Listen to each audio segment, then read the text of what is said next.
Hi there, I'm Lou. And I'm Lee. And this is Uncovering History.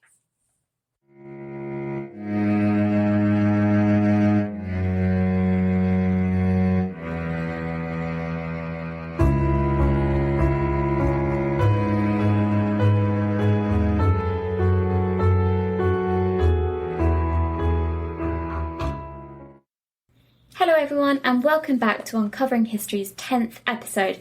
I can't believe we've actually got to our 10th episode, Lee. I know it's come quite quickly and that's what we wanted, but yeah, it's still quite surreal to think this will be our 10th episode. So today we'll be continuing from where we left off in part 1 while discussing the son of Sam, the 44 caliber killer, or Berkowitz as he is most commonly known.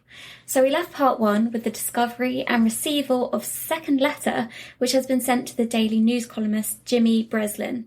Throughout the episode, we also discussed his childhood, early adult years, and beginning of his murder spree. We'll now continue on from his second letter. So, without further ado, I'm going to hand you back over to Lee. Brilliant. Okay, so at this point, the NYPD were under pressure to solve a case that was growing in popularity for all of the wrong reasons. However, no one felt the pressure more than the NYPD captain Joseph Borelli, who had been physically mentioned and whom was the recipient of the first letter. The fact that the letters to Breslin had also been released put further pressure onto the NYPD while escalating the levels of fear that already existed in the city. A sense of perpetual vulnerability swept through the boroughs. No one was unaffected. Women of New York City were changing their hairstyles, wearing the hair up, or simply having it cut significantly shorter. People were choosing not to go out, be it day or night, just to feel safer.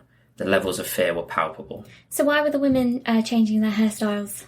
Because he favoured what the police believed to be women with long, dark, wavy hair. Ah, okay, so they're just basically trying to err on the side of caution? Yeah, anything that would potentially make them look different to what the killer was perceived to be searching for. You totally didn't get my joke. Hair on the side of caution. Ah, well. Anyway, carry on. So, on the 26th of June, 1977, 20-year-old Sal Lupo, a mechanics helper, and 17-year-old Judy Placido, a recent high school graduate, had left the local discotheque in Queens and were sitting in Sal Lupo's parked car at around 3 a.m. when 3 gunshots again penetrated the vehicle. Sal Lupo was wounded in his right forearm and Judy Placido was shot in her right temple, the back of her neck and her shoulder. Now, both victims survived the attack, but were once again unable to identify or give any evidence towards who the killer was. However, 2 witnesses reported a dark-haired man in a leisure suit fleeing the area. One even gave a partial license plate number. I can't believe that she was able to survive after being shot in her right temple. So that's the second person now that's had a gunshot wound to the head that's fortunately survived. Yeah, That's incredible. It's quite an anomaly, yeah. The 29th was fast approaching, and the recent letter had everyone frightened and panicking. Some women chose to cut their hair, while others remained indoors. However, nothing would occur on the 29th of July 1977. Why was the 29th so important? So, within the second letter, he kept referencing the 29th as being the first anniversary of his first murder. Got it. Okay. On the 31st of July 1977, 20-year-old Stacy Moskowitz, a secretary, and 20-year-old Robert Violante, a clothing store salesman, were in Robert's car on their first date in Bath Beach. While kissing, 4 rounds were fired into the car. The bullets struck both victims in the head before Berkowitz escaped into the park. A man named Tommy Zano was an eyewitness to the shooting.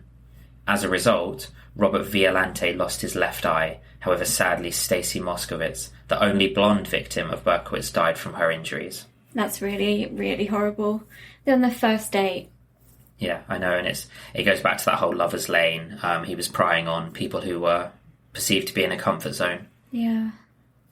So going forward, on the 5th of August, local resident Cecilia Davis was walking her dog close to the scene where Stacy Moskowitz and Robert Violante had been violently attacked by Berkowitz only days ago. She noticed a yellow car being ticketed by a police officer, and at the same time, shortly after, she noticed a young, dark-haired man studying her with great interest. In a statement, she reported that the unknown man was wielding a dark object. I wonder what that was. So, Cecilia Davis ran to her home out of fear while hearing shots being fired behind her in the street. Cecilia did not mention this occurrence until 4 days later, when she contacted the police, who as a result closely checked every car detail that had been ticketed in the area on the 5th of August. Why do you think she waited so long? Fear.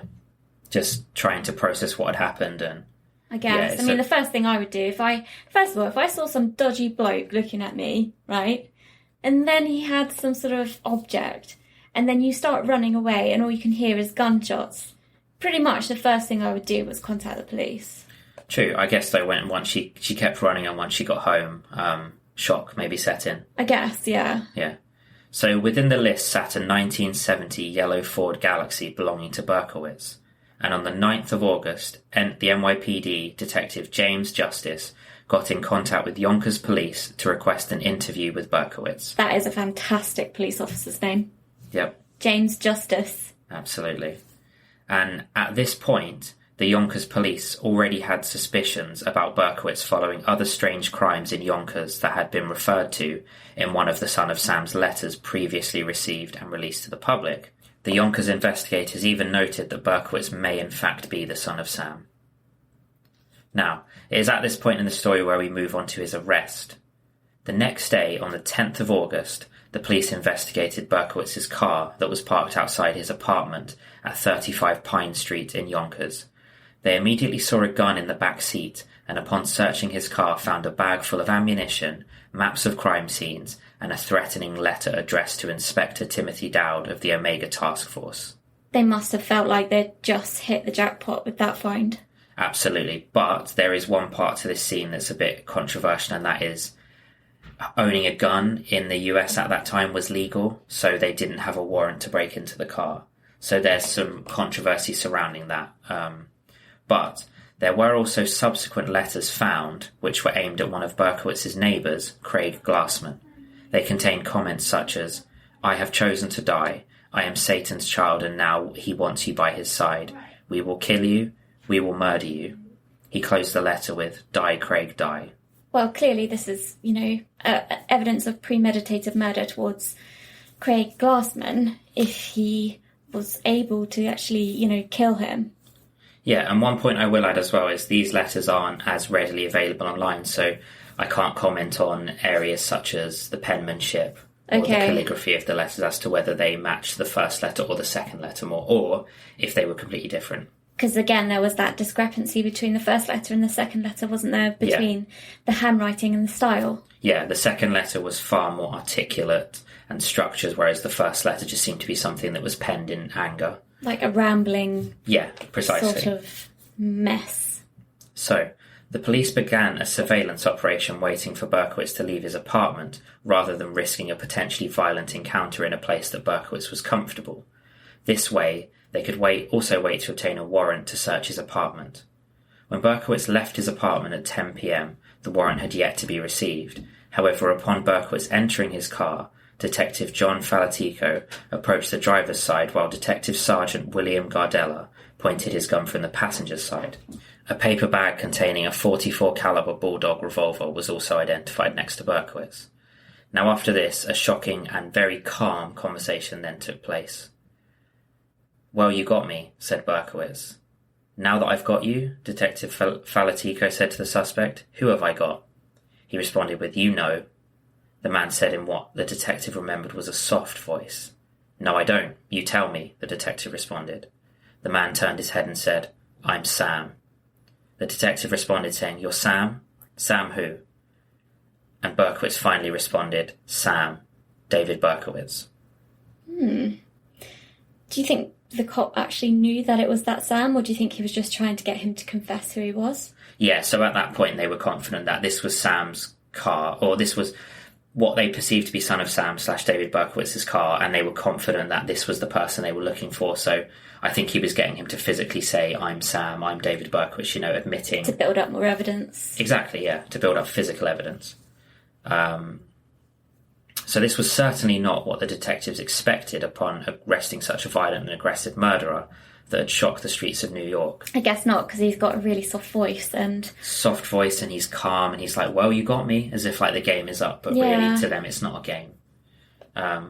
So upon searching Berkowitz's apartment, The detectives found it unkept, dirty, and covered in satanic graffiti. They also found diaries where Berkowitz had claimed responsibility for hundreds of arsons that had occurred across New York City. He had kept the diary since he was 21 and was now 24.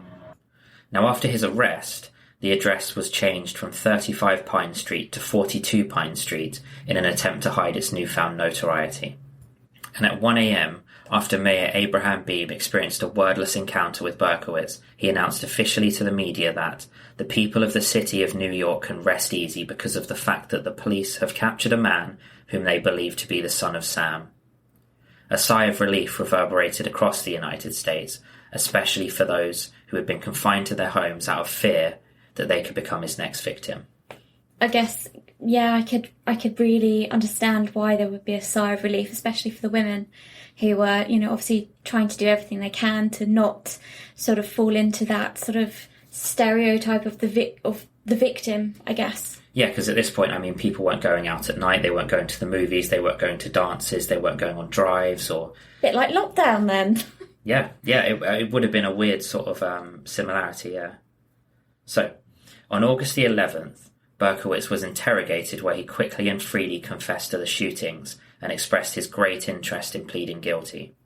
The investigation at this point was led by John Keenan, who also took Berkowitz's confession.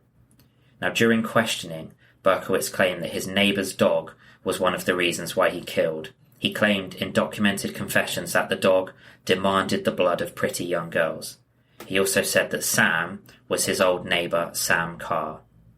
He continued to state that Sam's Labrador retriever, named Harvey, was possessed by an ancient demon and that, on a regular basis, had issued irresistible and charming commands demanding that Berkowitz killed people. So, let me get this right. He's essentially blamed his neighbour's dog, a Labrador. Yes, he said that his dog was possessed by a demon and that demon was telling him to kill. I don't have any words for that. Yeah, it's not a common thing that you'd hear. But in a later letter, which Berkowitz was allowed to release to the press, he noted, "There are other Sams out there. God help the world." Wow, okay, so he's basically trying to say that there's more than one of them, and they're kind of in this sort of sadist sort of network. Yeah, in a sense, yeah, that there's more people out there just like him. Do you think that was true? Well, we will get to that in a little bit. However, over a year on, in February 1979, Berkowitz openly declared that the previous claims of demonic possession were in fact a hoax. He went on to continue, during a special court-appointed psychiatrist hearing to David Abrahamson, that he had long contemplated murder to get revenge on a world that he felt had rejected and hurt him. Speculators tie this to his upbringing and lack of acceptance from male figures involved in his life. We see this quite a lot, actually, with, some of the prolific serial killers that we've looked at in the past. They seem to have this sort of reasoning behind their actions, and it's usually everyone else's fault. Yeah, I think it's easy to blame other people. And after 3 separate and independent mental health examinations, they concluded that Berkowitz was competent and sane to stand trial. Despite this finding, defence lawyers still advised Berkowitz to enter a plea of not guilty by means of insanity, but he refused. I'm not surprised, really, that, his lawyers were trying to go for the insane sort of, testimony. The fact that he has blamed, he did blame all of his killings based on a demonic dog. To me, that screams insanity. True, but then he revoked that story and became more corpus mente in his impressions to others, so I guess because of that, they deemed him sane. But on May the 8th, 1978, he pleaded guilty to all of the shootings. At his sentencing only 2 weeks later, Berkowitz attempted to jump out of a window from the 7th floor courtroom. After being restrained and handcuffed, he repeatedly chanted, "Stacy was a whore." With this chant, he was referring to his last victim, Stacy Moskowitz.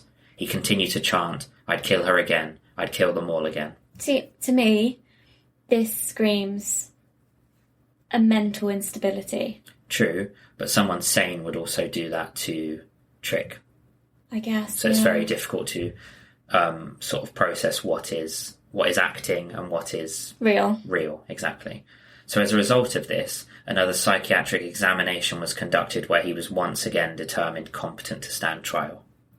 Now on June the 12th, 1978, Berkowitz was sentenced to 25 years to life in prison for each murder, which would be served consecutively. Despite the prosecutor's objections, the terms and rulings of his plea deal meant that he would be eligible for parole in only 25 years. I don't think 25 years is enough. No, absolutely not. Especially not for these violent killings. And I'd also be quite interested to see how they tested him for his mental capacity. Yeah, unfortunately, that was another area that there was a lot of conflicting stories, and there doesn't seem to be one story that fits. So I think a lot of that was kept behind closed doors or to only being shown to the necessary. I guess, yeah. So for the next few months and years, Berkowitz would undergo multiple psychiatric evaluations while being moved from prison to prison and other housing buildings such as Kings County Hospital, Clinton Correctional Facility, Central New York Center, Attica Prison, Sullivan Correctional Facility, and Shawangunk Correctional Facility. During this time, he described his time in Attica as a total nightmare. Now, in 1979, there was an attempt on Berkowitz's life. During the attack, his neck was slashed from front to back. This resulted in a severe wound that required over 50 stitches to close securely. Berkowitz was once again interrogated, with the interrogating officers desperately trying to get a name of who had conducted this assault. However, Berkowitz refused to give a name, stating only that, "I am grateful for the attack. It is the punishment I deserve." He also noted that if he told them whom had attempted to slit his throat, then his father would be killed. Well, I mean, 50 stitches, it suggests that that attack was pretty horrific. But what's interesting here is his response that, again, a bit like Ed Kemper, he wants this punishment. Yeah, it's something you wouldn't expect them to reference to, especially when you think back to someone like Ted Bundy, who believed he was innocent, believed he could trick everyone, believed he was smarter than everyone, and ultimately believed he deserved no punishment. It's kind of the opposite. But I guess the stereotype of, assuming that all serial killers have no empathy or don't understand or kind of value the lives they've lost is maybe wrong, because we've got now two that have wanted a punishment. True. I don't know if I'd go as far as to say that some serial killers have empathy, but there's definitely like a fine line that's being treaded. And you can actually see in video documented confessions, specifically the one in 1993, you can actually see the scar by his neck, and it is quite severe. So he was probably quite lucky to survive this. So moving on, a big part of Berkowitz's time in prison has been dedicated to Christianity, which he found in 1987 after being given a Bible by a fellow inmate. He commonly states that he is no longer the son of Sam, but rather the son of hope. In the following years, in 1998, Berkowitz would create a video-documented memoir, which was titled Son of Hope. And after this, in 2006, a more detailed version titled The Prison Journals of David Berkowitz. Berkowitz received no loyalties or profits from any sales of his works.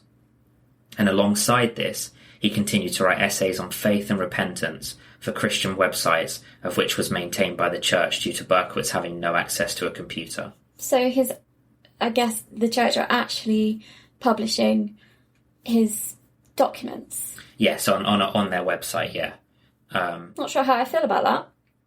Well, I think the church in general is a big believer of rehabilitation. So in their eyes, if they believe he's rehabilitated, then they want to showcase that to the world, the workings of God. So after many parole hearings, Berkowitz still remains in jail. And in a hearing in 2016, he is documented stating, "Unrealistic. I have improved behind bars. I feel I am no risk whatsoever." This was a big change from 2002, where he stated, "In all honesty, I believe I deserve to be put in prison for the rest of my life. I have, with God's help, long ago come to terms with my situation, and I have accepted my punishment." Irrespective of his feelings, the demand was denied by reason that mandate law supersedes his thoughts and desires. The most recent of which has been delayed until further notice due to the COVID-2019 global pandemic. So he's still alive? Yeah, he's still alive and he's still in prison. So, That is pretty much the life of David Berkowitz. However, I now want to go into other areas such as satanic cults and accomplice claims. Now, along with the life of Berkowitz that led to his arrest, I also wanted to touch on a subject that's been brought to life recently through Morrie Terry's 2021 Netflix documentary, The Sons of Sam, A Descent into Darkness. And before I begin, I just want to put out a disclaimer that this part of the episode, although it contains tangible evidence pertaining to horrific crimes, has never officially been attached to the Son of Sam case. So the ideas discuss the possibility of multiple accomplices being involved in the murders that occurred across New York City. Some of those believed to be involved were the sons of Sam Carr, who was the owner of the dog who had allegedly forced Berkowitz to commit his vicious attacks. These sons were John and Michael Carr. Now, another prominent part of the case that began to grow was the multiple eyewitness sketches showcased different faces on each occasion, faces that often did not resemble Berkowitz at all. However, some of these sketches did match the faces of both John and Michael Carr. Now, alongside this visual documentation, the letters were scribed in a different format each time, as we discussed. Now, all of these ideologies centre around one specific area, and that is the occult, or loosely translated to that is hidden or unknown, with a paranormal or satanical context attached to it. Now, during investigations shortly after the murders, Morrie Terry discovered evidence of Satan worship and ritualistic sacrifice that was taking place in an old pump house, now a makeshift cave known as the Devil's Cave, which was situated near the houses of Berkowitz and Carr around Untermeyer Park. The area in between had also been nicknamed the Gutters, which had relevance to a letter which Berkowitz had written to Breslin, although potentially just coincidental.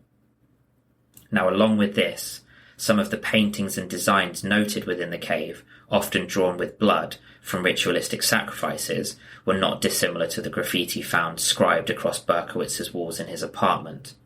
And there was also an altar within this cave. Okay, so we have quite a few links here, but again, we're not really sure if it's something that Berkowitz had kind of created or whether this is maybe copycat. Yeah, so going on evening reports, one report was made of chanting and cheering coming from this side of the park within the Devil's Cave. Security guards were tasked with investigating, but ultimately found no one there. They did, however, find a couple of hoods and capes, which were not there previously, once again inferring regular activity. Hoods and capes. So, yeah, I mean, something with satanic cults or ritualistic sacrifices, usually sort of dark clothing, hoods, capes. I guess to mask their identity. Yeah, and also to partake in what they believe to be like the history of Satanism, black blood, death, that sort of connection. So as more evidence was collected, the cultist group that were found to be active at the time were known simply as the Children, and the Devil's Cave was their meeting place. Now, if we think back to the letters by Son of Sam, we begin to notice more demonic references such as Beelzebub, the demon known as Lord of the Flies, Brat, meaning imp or small devil, and I'll be back, words identical to those spoken by Satan in the book Black Easter. And finally, the Son of Sam symbol that was a 19th century occult talisman linked back to Eliphas Levi, a black magician. Now, coincidences? Possibly. However, in Morrie Terry's eyes, connections were there. And there is this notion, though, that one must remember, and that is you can always find similarities where you are desperately searching for them. Everything begins to fit together, and as such, a middle ground must be found to ensure clarity. I guess when you're kind of so wrapped up in something and you're trying to, look at the history of it or look at connecting stories, then you are it's almost ingrained into us as humans to find similarities. Yeah, you find the connection and that justifies what you believe in. So although they all make sense in terms of their descriptions, it's important to remember as well that they could just be coincidences. Or, if you were to search through the history of books published, articles documented, any references to Satan, you could probably find more that would also link further to that letter. But it's no secret that cultist activity has occurred for centuries in and outside of the United States. It is a practice that exists, often in the shadows, partaking and executing rituals and putting forth their beliefs in ways that are not deemed conventional. often due to their graphic or violent nature. However, whether or not these stories can be directly linked, or whether or not they carry any direct influence on the murders, in the case of Berkowitz is yet to be known. Many continue to speculate, including stories that involve another alleged group known as the Family, which supposedly included more infamous names such as Charles Manson, who was also reportedly involved with devil worship prior to his arrest. A prominent and famous producer at the time, Roy Radin, was also linked to the satanic cult, among others, reportedly hosting orgies that involved strange rituals with other elite figures in his mansion in Palm Beach. I guess you have to be careful because, there are a lot of stories of the rich and powerful doing weird and wonderful things, and you don't know whether that's true or whether it's just rumours to kind of make everyone else feel a bit better about themselves. Exactly, that's why I put out the disclaimer at the beginning. This is kind of just a culmination of anything that has been linked but never officially attached to the Son of Sam case. Now, this initial discovery from Morrie Terry created the basis for the beginning dialogue that would enable Berkowitz to talk to him, and as a result would become the product of the 1993 confessions that we discussed in part 1. Berkowitz was quoted saying, "I'm guilty of these crimes, but I didn't do them all." Berkowitz went on to admit that, "I am part of a cult, but there are others that are behind the Son of Sam murders. I can safely tell you that one member, John Carr, is deceased. Others are spread across the country, scattered all over the USA, so this leaves both you and me alone."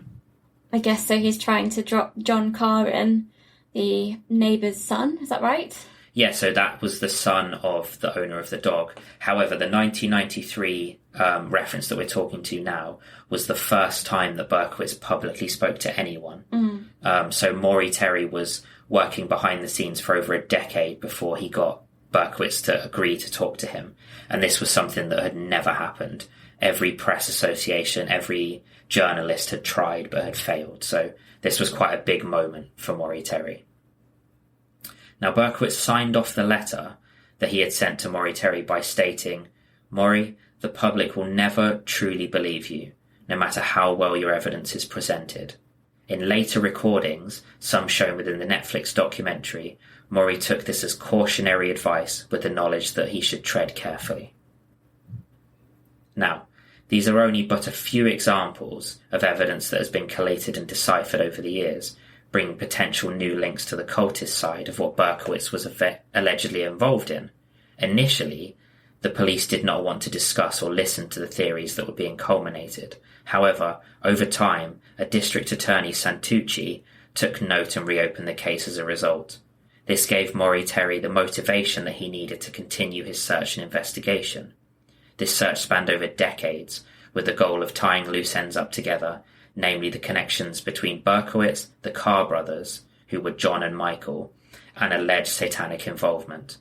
Santucci, going against the desires of the police forces that had seen their largest promotion ceremonies ever, were ambivalent to say the least. This resulted in Santucci receiving lots of negative attention while he began going back through the case. Almost like a wild goose chase, isn't it? Yeah, I think it's just, now that more evidence has been brought to light that could potentially connect, Morrie really struggled to get any of the police to take it seriously, and it was this district attorney who had a look and thought, yes, this requires further investigation. As such, against the police's wishes, he reopened the case. So, in 1993, as I mentioned in episode 1, Morrie Terry sat down with Berkowitz for the first time. And as I said, everyone wanted to interview Berkowitz, but this was the first real interview that he had granted in some 15, 16 years. During the discussion, Berkowitz admitted to some of the murders and denied the others. On video, he openly admitted to the murders of Donna Loria, Alexander Esau, and Valentina Suriani. Berkowitz did, however, make note that he was at every crime scene, along with many others. He was comfortable agreeing that both John and Michael Carr had participated in the murders. However, he refused to name any other perpetrators. The most infamous of them all, Stacy Moskowitz, was believed to have been filmed for the purpose of creating a snuff film, with a black van reportedly carrying filming equipment, which would subsequently be used to videotape Stacy's horrific murder. The video was being created with the intention of selling it to the highest bidder, and this was believed to be work committed by the children. Well, I mean, that's just horrific. Imagine being the parents of this girl and hearing that. I know, it's so it once again it brings the idea of the children back into the fray, but it also starts to build on the foundations that there was more than one person there at all times and more than one person commit the murders. So, an informant allegedly claimed that Ron Sissman was the recorder of the snuff film from the unknown van located close to the victim's car. He was subsequently murdered in his apartment not long after. When the police were called to the scene, they noted that the house had been ransacked, giving off the impression that whoever had orchestrated the attack was actually looking for something in particular. So once again, it's circumstantial. There's some conjecture here, but it once again strays towards the narrative that, he may have created this film and somebody wanted it from him. So during the interview, Berkowitz spoke of an initiation process and quoted, "During this process, we gave photos of our family, to which the initiators responded, 'We are brothers and sisters now. If you leave, we will get your family.'" Wow, okay, so this is really kind of playing into the fact that he's saying that it was a cult. Yeah, so this is, in his eyes, this is him recounting an experience when he joined the children. Right. Okay. So, however, in a second interview some 4 years later with Berkowitz, there was certainly, based off of video evidence, some suggestive questioning going on to which Morrie Terry did a lot of the talking. It's tough to decipher the riddles within to come up with an irrefutable story based around the supposed satanic cult life. And in these interviews, you can see in Berkowitz's eyes that there's hesitancy and a certain unsureness of himself, be it ensuring he did not name anyone that he shouldn't, or while potentially weaving and fabricating a story in his head. There's also the potential notion that Berkowitz was simply going along with it. And these questions still exist today and will likely exist forever. I mean, there's a huge possibility here that he is just stringing these detectives along just so he gets more attention. Well, at this minute, so Morrie Terry is an investigative journalist, so he's not actually a detective. And none of the other detectives want to talk to him because in their eyes, they solved the case. They solved the biggest case in New York City's history. So this is only the second interview now in 4 years later that Berkowitz has ever given. So once again, it's just kind of, it was a more personal interview with Morrie Terry. Maybe. There could also be the opportunity for him to, almost entertain himself. I mean, he's been locked up for how many years at this point? 4? No, 20. Well, I mean, shortly less than 20, about 17. Oh, okay. But yeah, I mean, it's definitely possible, but like I said, we don't know and we probably will never know, unfortunately. Now, I can't personally speak for the intentions of the second interview or for each of the people involved, namely Morrie Terry and Berkowitz. However, it was apparent that there was a strong emotional connection to the case. After all, Morrie had spent the best part of 2 decades trying to uncover the truth, as he saw it. The darkness that he was discovering, be it attached to the case of Son of Sam or not, was real, and as such plagued him greatly. The connotations attached were horrific, deplorable, and ultimately consumed him, becoming his life's work. These were opinions openly shared by his brother and close friends that aided his investigations.